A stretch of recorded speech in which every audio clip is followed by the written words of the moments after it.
this series, I'm going over some passages in The Will to Believe and Other Essays, the book. I will allow myself, however, some time spent on The Will to Believe, the essay in the book, originally an address to the philosophical clubs of Yale and Brown universities in the late 1800s. This, James tells us, is an essay in justification of faith, a defense of our right to adopt a believing attitude in religious matters, in spite of the fact that our merely logical intellect may not have been coerced. The Will to Believe, accordingly, is the title of my paper. And he continues, I have long defended to my own students the lawfulness of voluntarily adopted faith. And so he's talking about the will to believe, the voluntary decision to believe, and he's talking about the right to make that decision, the right to believe, the right to choose to believe. We have a right to choose to believe in God. Or maybe a little more precisely, it is permissible or lawful or rightful to choose to adopt some religious hypothesis, even if we do not have convincing evidence that that hypothesis is true. Now, what sort of right are we talking about? What sort of lawfulness? Well, it's not legal rights or legal lawfulness. He's talking about, first of all, epistemological rights. There are some things I have no business believing. Like, I have no business believing that I'm the King of France. There is no King of France. I'm in Hong Kong, I drink tea, I'm not drinking wine in Paris. I have very, very little in common with any putative King of France. I have no business believing that. But I do have business believing some things. And James says, we do have business believing in religious belief, even if we don't have convincing evidence for it. Convincing evidence is not a requirement for rational religious belief, for religious belief that does not violate any of those rules which regulate human belief. There are rules which regulate human belief, and some of them tell me I should not believe that I'm the King of France. But none of those rules require us to not believe in God. Or at least a proper understanding of the rules does not require us not to believe in God or not to adopt a religious hypothesis without convincing evidence. But second, he's also dealing with moral rights, moral lawfulness. We are in the intersection of epistemology and ethics. For any two branches of philosophy, say epistemology and ethics, or epistemology and philosophy of religion, or epistemology and metaphysics, or metaphysics and philosophy of religion, or metaphysics and ethics, or philosophy of religion and ethics. For any two branches of philosophy, there's going to be some overlapping region where some questions, some theses, and some writings are in the overlapping region. Some are in one region, epistemology but not ethics, ethics but not epistemology, but some are in the overlapping region. That's where we are. We're dealing with the moral permissibility of belief in the absence of persuasive evidence. Understand that this is in context of a famous essay by W.K. Clifford. W.K. Clifford's essay, The Ethics of Belief, says that belief, religious belief in particular, which does not have convincing evidence, is not only in violation of some sort of epistemic requirement, it's also immoral. It's also in violation of moral requirements. It is wrong, says Clifford, always, everywhere, and for anyone to believe anything upon insufficient evidence. And James is responding to that. He agrees with Clifford that there is such a thing as an ethics of belief. He, like Clifford, is in the overlapping region of ethics and epistemology. But James is saying that religious belief in the absence of persuasive evidence actually is okay, or at least it can be. So how is he going to make that case? Well, there is a great deal of material here. Let me see if I can clarify some of his terminology and then perhaps skip ahead and give some remarks on how he uses that terminology, and then maybe go back to the beginning and flip through the pages and give some interesting remarks on interesting passages in the text. Let us give the name of hypothesis to anything that may be proposed to our belief. And just as the electricians speak of live and dead wires, let us speak of any hypothesis as either live or dead. A live hypothesis is one which appeals as a real possibility to whom it is proposed, etc., etc. Deadness and liveness in an hypothesis are not intrinsic properties, but relations to the individual thinker. They are measured by his willingness to act. The maximum of liveness in an hypothesis means willingness to act irrevocably. Practically, that means belief, but there's some believing tendency wherever there's willingness to act at all. Now, we don't want to let this slip by us. It's important to understand that belief is not just something you do in your head. Well, it's not just something you think in your head. It's something you do with your life. That's the Jamesian understanding of belief. It's a very practical matter. Here, I think, again, he is in full agreement with Clifford. So, a hypothesis is live if you have some willingness to act on it, which is to say, some willingness to believe it. Otherwise, it's dead for you. Next, let us call the decision between two hypotheses an option. For the sake of simplicity, we're only going to be looking at decisions between only two hypotheses. Of course, we often have to choose between two or more, three or more hypotheses, but he's going to zoom in on decisions between two hypotheses. That makes the analysis more manageable. An option is a decision between two hypotheses, and those hypotheses themselves could be live or dead. So an option, he says, may be of several kinds. They may be first living or dead. And a living option is one in which both hypotheses are live ones. So a hypothesis is live, but an option is living or dead. A hypothesis is live if you really could believe it and act on it. It's dead otherwise. An option is a choice between two hypotheses, and an option is live if both of its hypotheses are live, if you really could believe and act either way or not either way. And an option is forced or avoidable, and it is momentous or trivial. It is, well, let's go in reverse order. It's momentous or trivial depending on its consequences. An option is trivial when the opportunity is not unique, when the stake is insignificant, or when the decision is reversible if it later prove unwise. But if an option has big consequences that can't be reversed, or at least not all of them, and let's see, the stake is significant, the decision is not reversible, not without consequences anyway, and it's unique. If it's unique, not reversible without consequences, and if it's significant, then it is a momentous option. So my choice whether to have, 1 or 2 cups of tea before 9 in the morning is not especially momentous. A choice of whom to marry, that is momentous. That is a momentous choice. So an option is a choice between two hypotheses. The hypotheses can be live or dead. And an option is living if both hypotheses are live. And an option is momentous if it has such consequences and it's a decision you can't go back on, etc. And then finally, an option is either forced or avoidable. Now, it's avoidable if you can go neither way. It's forced if you must go one of the two ways. So a decision between two hypotheses is forced if you cannot avoid either alternative. So, in a choice along these lines, either be a Christian or be an atheist, you can avoid both options. You could be a Muslim, you could be a Hindu.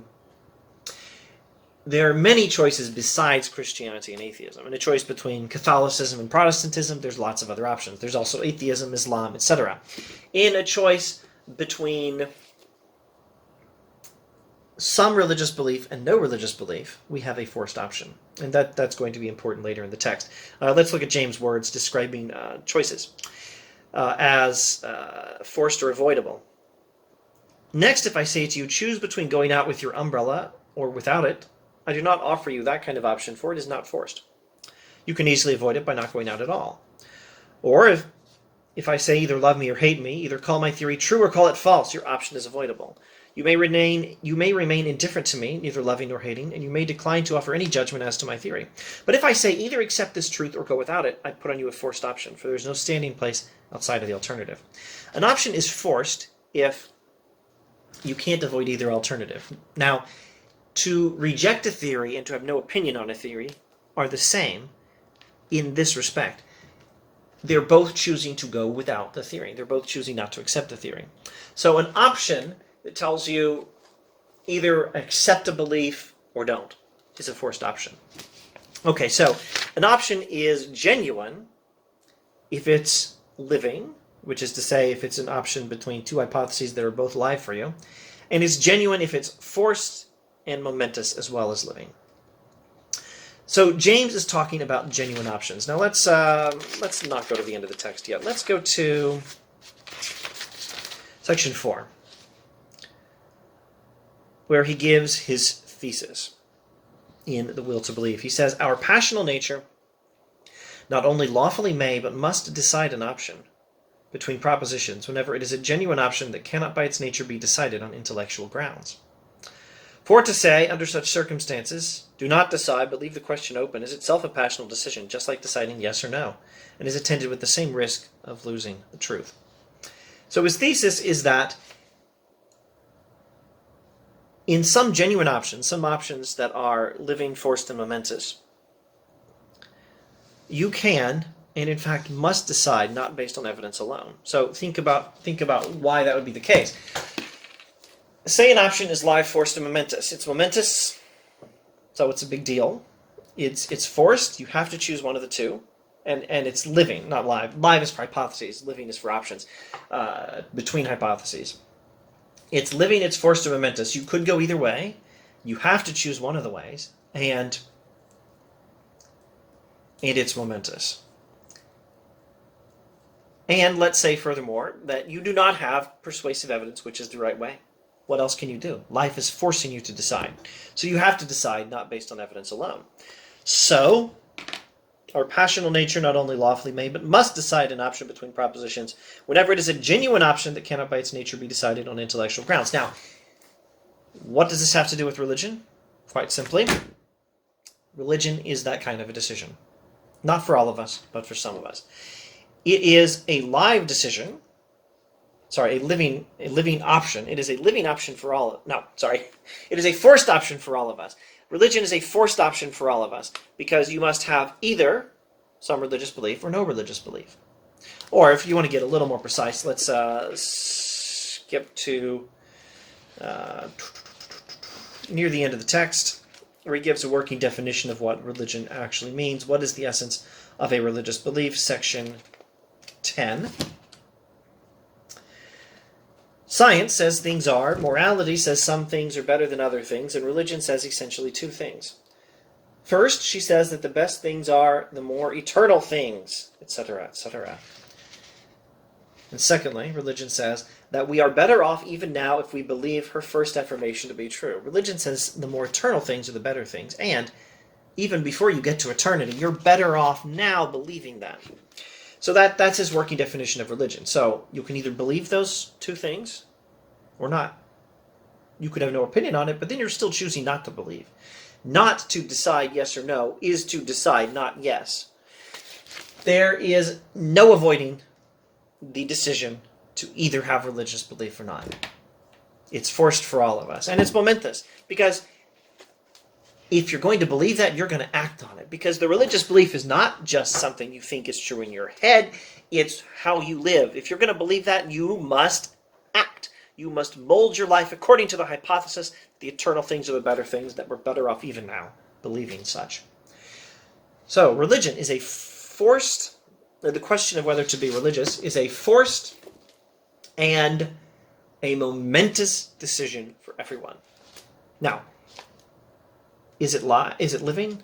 Is the religious hypothesis live? Is no religion a live hypothesis for you? Maybe. I don't know you. James thinks some of us apparently couldn't be atheists if we tried. Some of us couldn't be religious if we tried. He doesn't seem to think it's a live option for a living option for everyone. But religion is a living option for some. It is forced and momentous for all of us. And when it's forced and momentous, and since for some of us it is a live option, we may, in fact we must decide on not purely intellectual grounds if we don't have them. If we don't have purely logical grounds for or against the religious hypothesis, of course we have to decide on some other grounds. And we have a right to decide not on grounds of pure evidence, because that's how life works. Dang it, that is what you have to do in life when you're given a genuine option, an option that is living, forced, and momentous, and the evidence doesn't decisively tell you which way you ought to go. Therefore, religious belief is permissible. There's more. Therefore, religious belief is permissible even in the absence of evidence when it's a genuine option, a living, forced, momentous option, as it is for some of us. There's more. We'll get to it in the next video. We are in The Will to Believe, the essay, within The Will to Believe and Other Essays, the book. In section 2, James looks at Pascal's wager, and let's look at that somewhat briefly, mainly because it's so interesting. In Pascal's Thoughts, there's a celebrated passage known in literature as Pascal's wager. In it, he tries to force us into Christianity by reasoning as if our concern with truth resembled our concern with the stakes in a game of chance. Translated freely, his words are these. This is James' words, describing Pascal's views.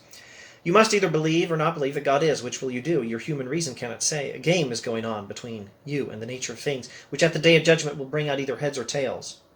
Weigh what your gains and your losses would be if you should stake all you have on heads, on God's existence.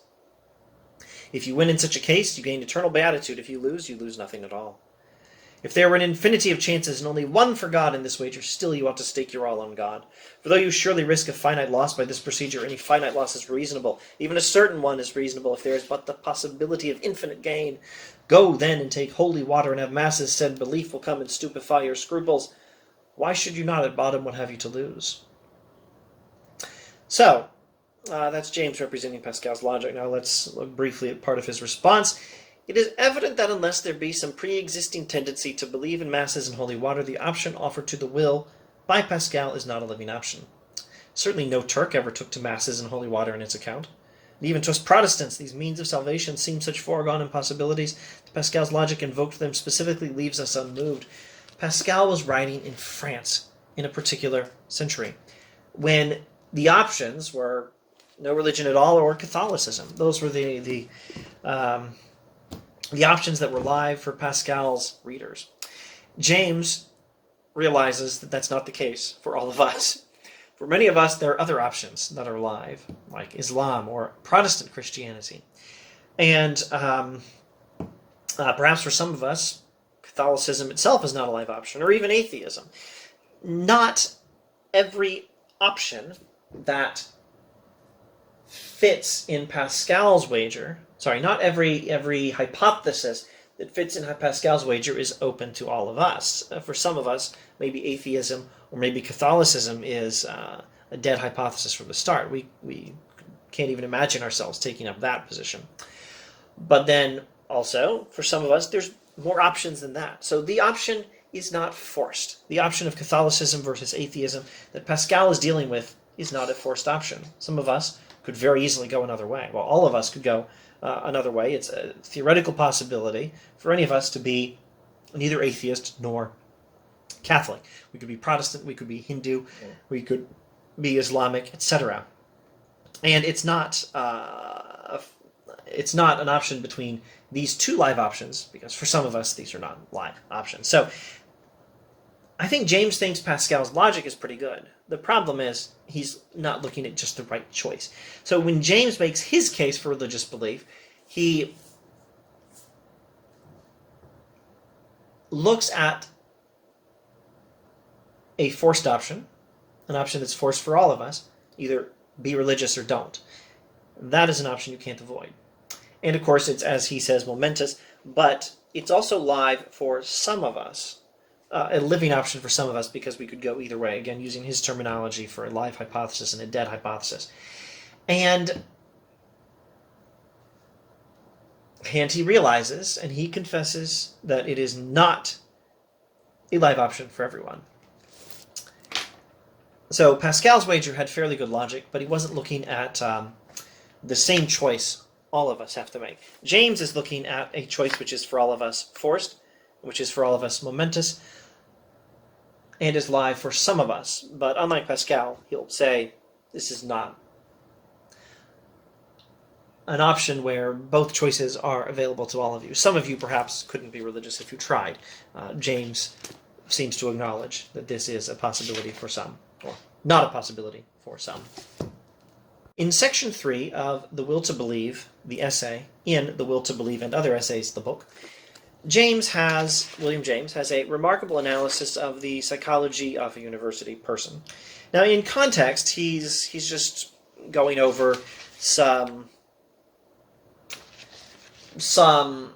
facts about how human beings believe things, about how evidence is important, and we know it's important. And it seems irresponsible to us to believe things not based on evidence. But on the other hand, we spend a lot of time believing things without basing our beliefs on evidence. And here he goes over the psychology of university people and describes why they believe some of their most treasured beliefs. So let's read this passage and comment on it. Here in this room, we all of us believe in molecules and the conservation of energy and democracy and necessary progress. In Protestant Christianity and the duty of fighting for the doctrine of the immortal Monroe, all for no reasons worthy of the name. We see into these matters with no more inner clearness and probably with much less than any disbeliever in them might possess. His unconventionality would probably have some grounds to show for its conclusions, but for us, not insight, but the prestige of the opinions is what makes the spark shoot from them and light up our sleeping magazines of faith. Our reason is quite satisfied. In 999 cases out of every 1,000 of us, if we can find a few arguments that will do to recite in case our credulity is criticized by someone else. Our faith is faith in someone else's faith. And in the greatest matters, this is most the case. Now, this is not all bad. What he's doing here is, yes, giving a critique of university people for thinking that their beliefs are the rational ones that they're believing based on the evidence, based on science, and perhaps thinking of themselves in distinction to all those other people who don't believe based on evidence, all those people with their rational beliefs not based on evidence. And James points out, hey, you university people, all these things you believe them for no reasons worthy of the name. That is to say, worthy of the name of reason. You all believe in molecules, conservation of energy, democracy, necessary progress, Protestant Christianity, and the duty of fighting for the doctrine of the immortal Monroe, the Monroe Doctrine, all for reasons no worthy of the name of reason. You believe in them because these are the prestigious opinions, not because you understand the evidence, okay? This is a critique of university people and how they think of themselves. But it's not necessarily a critique of this kind of belief. Is there anything wrong with believing beliefs based, at least in part, on prestige? Not necessarily. Keep in mind that people who do this see into these matters with no more inner clearness and probably with much less than some skeptic, some disbeliever in them might have.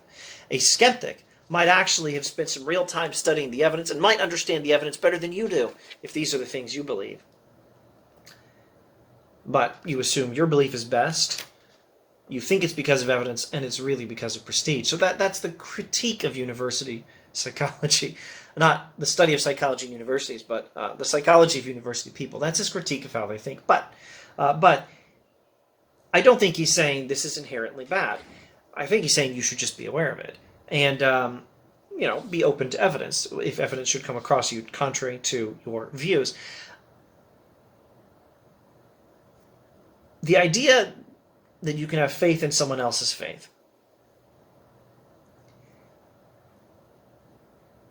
is not necessarily the idea that there's anything... the idea of having faith in someone else's faith is not necessarily the idea of a bad thing. Our faith is faith in someone else's faith, and in the greatest matters this is most the case. Our belief in truth itself, for instance. Our belief that there is a truth and that our minds and it are made for each other. What is that belief but a passionate affirmation of desire in which our social system backs us up? We want to believe that there is truth and that our minds and truth are made for each other. And our social system backs us up in believing that. And that's why we believe it. And that's not bad. That's not bad at all. Now, I don't know. Let me see if I can summarize this. Let me first see if I can update it. I don't think I've updated it yet. He lists molecules, conservation of energy, democracy, necessary progress, Protestant Christianity, and the Monroe Doctrine.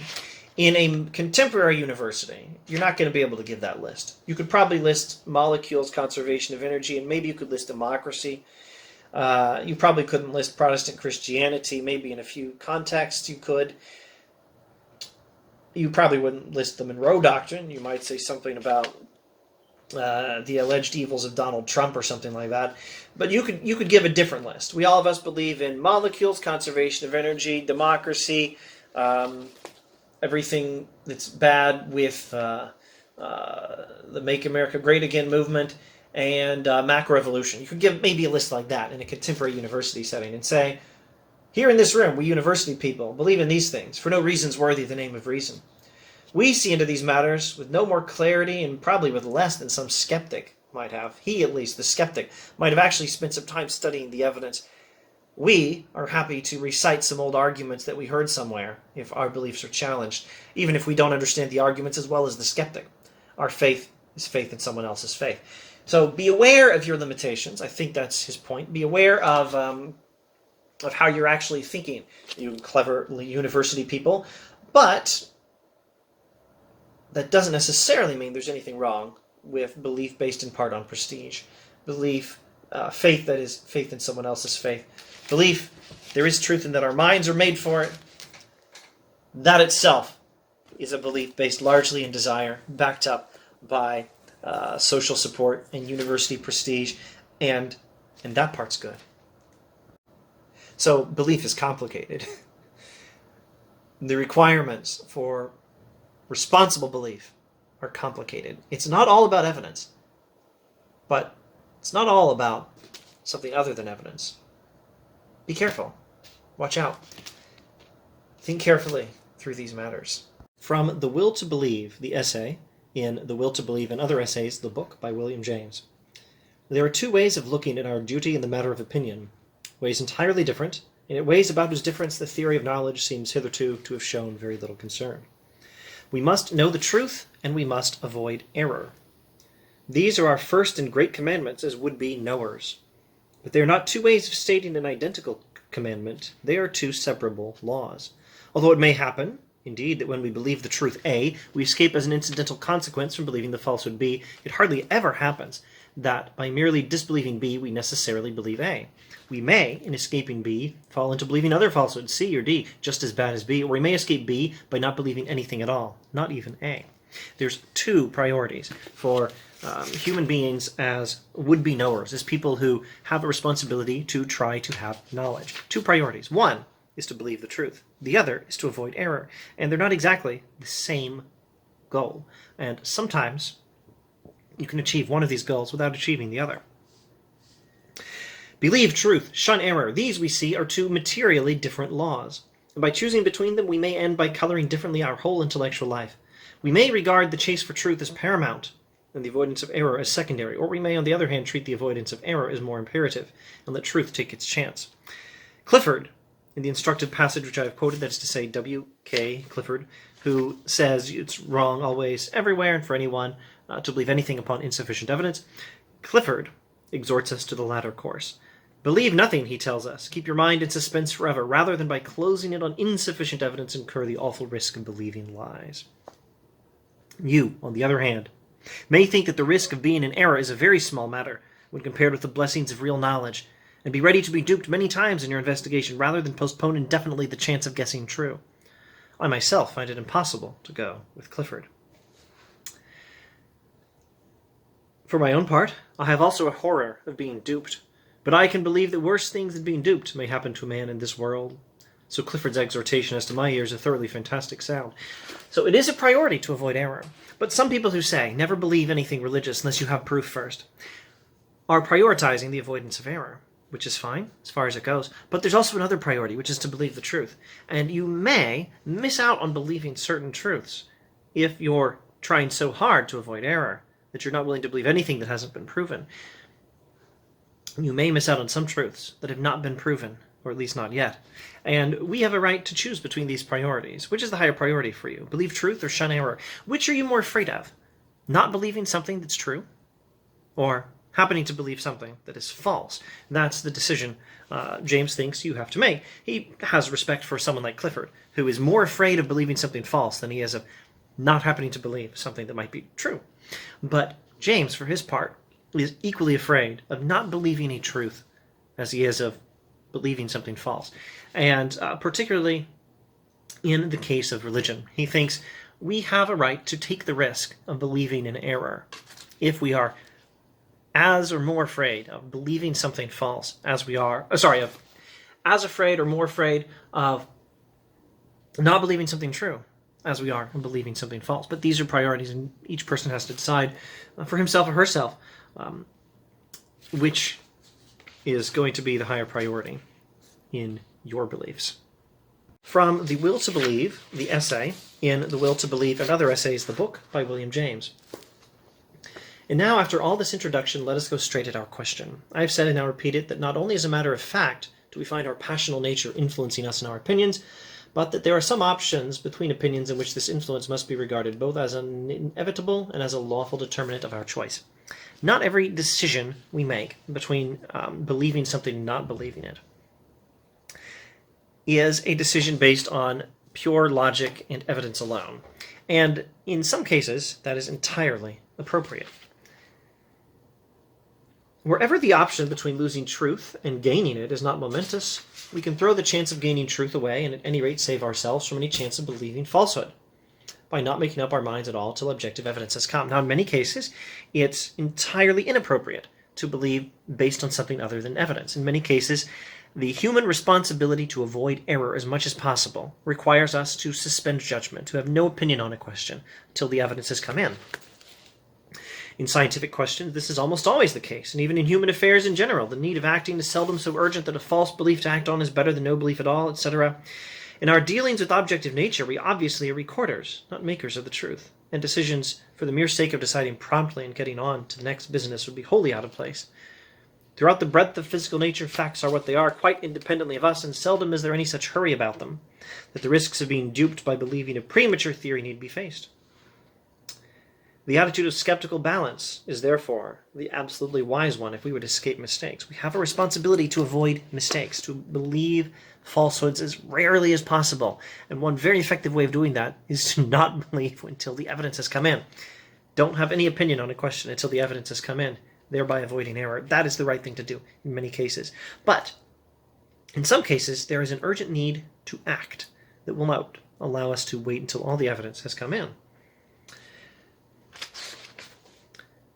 Are there not somewhere forced options in our speculative questions, and can we, as men or as people who may be interested at least as much in positively gaining truth as in merely escaping dupery, always wait with impunity till the coercive evidence shall have arrived? Are there not some questions where we have some responsibility to decide before the evidence comes in, because there's some urgent need to decide, because perhaps there's some urgent need to act, some need to act that requires us to come to some working conclusion as to what we believe about what we're acting on, what we believe about life. Some question about what we believe about life that we have to decide on before all the evidence has come in? Yes, of course there are. Moral questions immediately present themselves as questions whose solution cannot wait for sensible proof. A moral question is a question not of what sensibly exists, but of what is good, or would be good if it did exist. Science can tell us what exists, but to compare the worths, both of what exists and of what does not exist, we must consult not science, but what Pascal calls our heart. Science studies physical fact. That's great. But moral questions are not questions about what are the physical facts in the world. Moral questions are about which facts are good, which facts are better than others, which facts should we try to achieve in the future. You can't get an answer to this question by just waiting for all the information about physical fact that currently exists to come in. You're going to miss your chance to act to bring about the better facts. So, morality will not wait for all the evidence to come in. We have to act now. We have to live now. We can't wait for all the evidence to come in and miss our chance to act, to live based on what we've decided is right. That's a general remark on moral questions. Turn now from these wide questions of good to a certain class of questions of fact, questions concerning personal relations, states of mind between one man and another. Do you like me or not, for example? Whether you do or not depends in countless instances on whether I meet you halfway. I'm willing to assume that you must like me and show you trust and expectation. The previous faith on my part in your liking's existence is in such cases what makes your liking come. But if I stand aloof and refuse to budge an inch until I have objective evidence, 10 to 1 your liking never comes. Say I'm not sure, I don't have especially good evidence as to whether some coworker respects me. Well, the coworker is much more likely to respect me if I believe that he does, because that belief is exactly what will help me to treat him with respect in turn. And then, again, in turn, he'll respond. My belief that this guy respects me is likely to help bring about his respecting me. It is a belief that will create its own truth. There is no hint here in this text of abandoning the objectivity of truth. A true belief is still one that corresponds to the facts. Here the question is not, whether whether our beliefs ought to correspond to the fact. No, the question is, are there some cases where, in order to achieve the right correspondence of belief and fact, are there some cases where, in order to achieve the right correspondence of belief and fact, instead of changing our beliefs to fit the facts, we can change the facts to fit our beliefs? At least when the evidence is not there yet. Maybe this is a better example. I've often used this example. This is a great example. What if I am trying to run a mile in, say, under 5 minutes or something like that? Say I haven't done a good mile in a long time, which in fact I haven't, and I'm trying to run a mile in 5 minutes at a very good pace, and the evidence is unclear. I'm not sure whether I can do it. Well, I am a human being. I am influenced by my passions. My ability to run a good mile is based in part on not merely my belief that that I should do my best, but also my belief as to whether I can actually do it. If I have for a goal being able to do the mile in 5 minutes, and I believe that I can do it, I'm going to be better able to do it, aren't I? If I believe that I can run a mile in under 5 minutes, I'm going to do a better job running a mile fast, maybe even under 5 minutes, than if I don't believe it. Now, as far as the evidence alone is concerned, of course, my responsibility to avoid error ought to be taken into consideration. I may not have convincing evidence, and if I went out today to a track to run a mile and see how fast I could do it and try to do it in 5 minutes, the evidence is totally unclear. I haven't done something like that in years.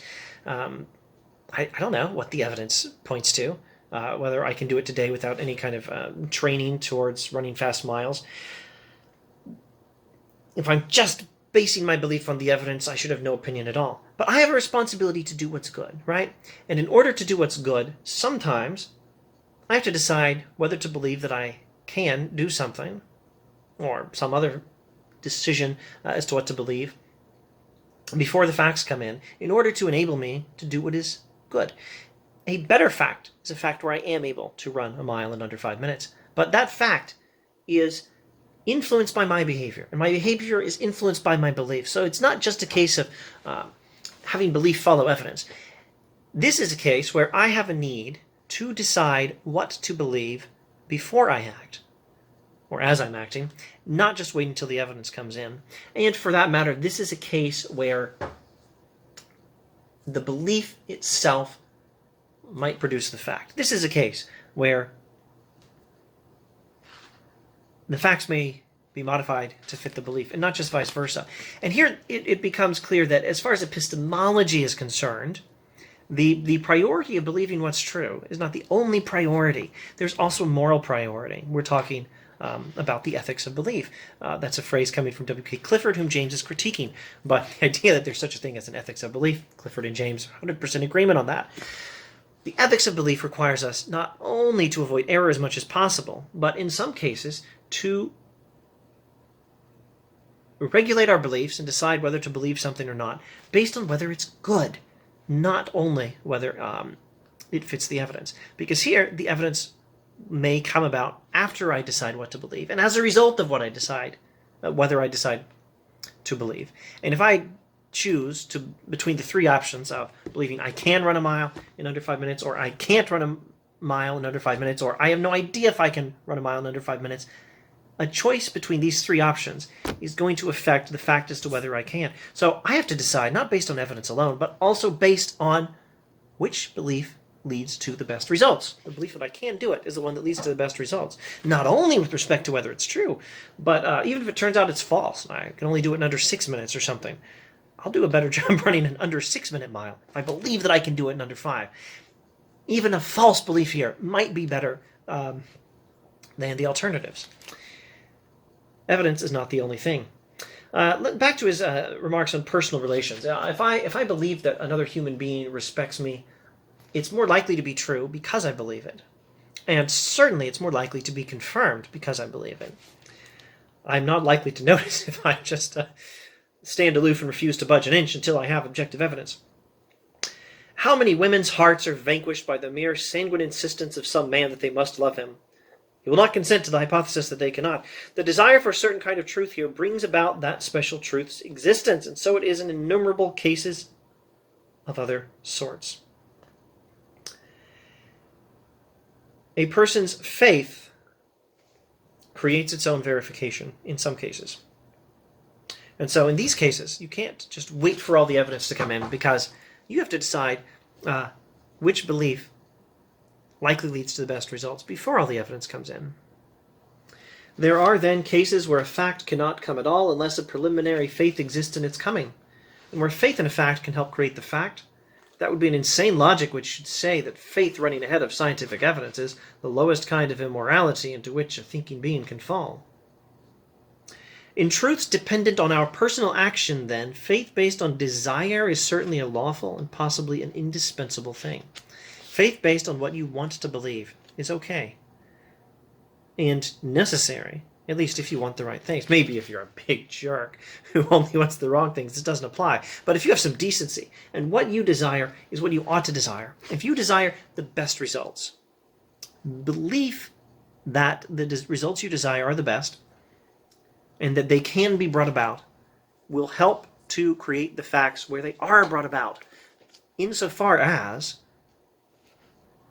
the final state of things is under the influence of your actions, and insofar as your actions are under the influence of your beliefs. And James thinks this makes up rather a significant part of human life. Continuing, science says things are, morality says some things are better than other things, and religion says essentially two things. So how do we get to religion? From this morality stuff. First, religion says that the best things are the more eternal things, the overlapping things, the things in the universe that throw the last stone, so to speak, and say the final word. The second affirmation of religion is that we are better off even now if we believe her first affirmation to be true. Now here's where James gives his main argument, and the text is divided up into sections. You'll find little Roman numerals in this edition. Probably on Gutenberg.org you'll find the same Roman numerals. I haven't checked.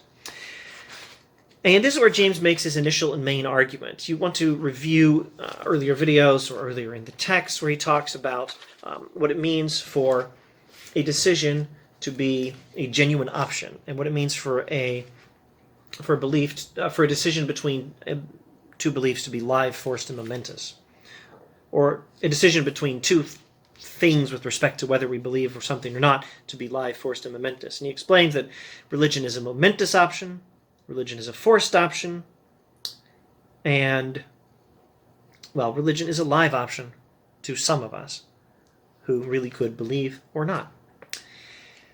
So religion says essentially two things. Science says things are, morality says some things are better than other things, some facts are better than other facts, and religion says essentially two things. First, that the best things are the more eternal things, and second, that we are better off if we believe that. Even now, you don't have to wait for the afterlife for religious teachings to pertain to the benefit for which you choose to believe them. And you have a right to choose that benefit because, well, it's live, forced, it's momentous. It's live for some of us, it's forced, it's momentous for all of us. It is an option whether to believe in the proposition, the religious proposition, that the eternal things are the most important things and that we're better off even now if we believe that. The choice whether to be religious is thus a decision whether to believe this, whether to have this particular belief about what is good. And that decision is going to affect your life. It's going to affect how you live. And as a particular variety of a moral question, it's not something where you can just wait for all the evidence to come in. Skepticism, then, is not avoidance of option. It is option of a certain particular kind of risk. Better risk loss of truth than chance of error.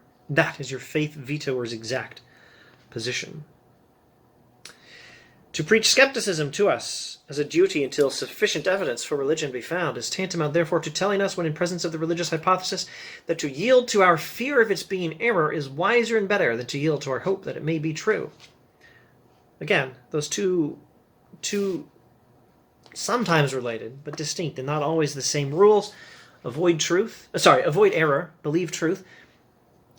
The skeptic who says, don't believe anything in religion until you've had proof of it. This person is telling you, avoiding error is the greatest thing you should be afraid of. Error is the greatest thing you should be afraid of. Avoid error at all costs. And James is telling us, with this proposition that the eternal things are the best things, and that we are better off if we believe that. We're better off even now, without having to wait for the afterlife. With that question, whether to accept that hypothesis, we have an option to believe something and gain by it. We have an option to make a better life for ourselves, a better life for others. Religion's never a strictly individual matter. It concerns how you live in the world. It concerns how you interact with the world. It concerns how you interact with others. It's a largely communal thing. It's a worldly thing. It affects how you live. You have the option in the decision whether to believe in this religious proposition that the eternal things are the best things and that we're better off by believing that. You have an option to believe something that might bring about a great benefit for yourself and for others and for the world, if you believe it. And of course, you have no absolute requirement to wait until all the evidence comes in. James thinks you can. He thinks it's okay if you're like W.K. Clifford and you're afraid of being in error, so afraid that you will risk losing any benefit that might come from this religious belief, rather than risk believing in error. But James is saying you have a right to take the risk of believing this religious proposition and getting it wrong.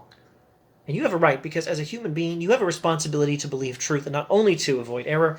And you have a necessity, a responsibility forced on you by life to make a decision how to live. And you can't wait until all the evidence comes in, because this is not the kind of evidence that comes in before you have to make the necessary decisions. You have to make a decision how to live. You can't just wait for all the evidence to come in order to do that. This is a decision that life will not wait on. And not to decide whether it's true or false is to decide not to believe that it's true, and thereby avoid any risk of error, but also avoid any possible benefit of correctly believing the truth here.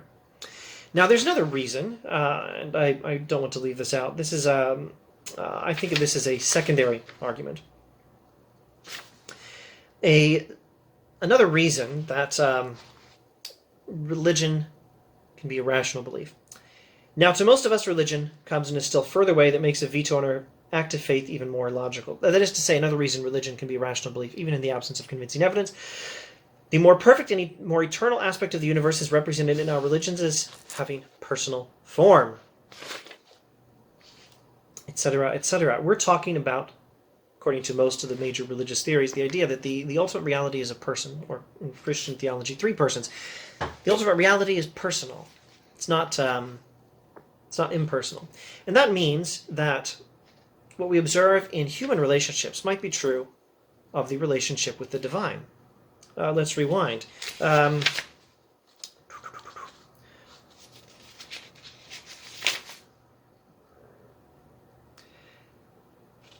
In questions of personal relations, what you believe affects the relationship itself. What you believe about the relationship affects the relationship itself. And so, faith in a fact about a human being, or faith in a fact about your relationship with a human being, sometimes creates the fact. And so, you don't have a responsibility to just believe what the evidence has shown, because sometimes the evidence comes about after you decide what to believe, even as a result of you deciding what to believe. Sometimes the facts themselves come about as a result of you deciding what to believe. To take a trivial illustration, just as a man who in a company of gentlemen made no advances, asked a warrant for every concession and believed no one's word without proof, would cut himself off by such churlishness from all the social rewards that a more trusting spirit would earn. So here, one who should shut himself up in snarling logicality and try to make the gods extort his recognition willy-nilly or not get it at all might cut himself off forever from his only opportunity of making the gods' acquaintance. Do you really think that if God is a person, as our major religions say, or three persons as Christianity says, do you really think that a personal divinity is going to be completely unlike persons as we know them, how do people react if you believe nothing about them until they've given sufficient evidence for everything? Now, of course, some people are untrustworthy. Sometimes you want verification before you believe. Sure. The bank might want you to show that you're credit worthy before they give you a huge line of credit, that sort of thing.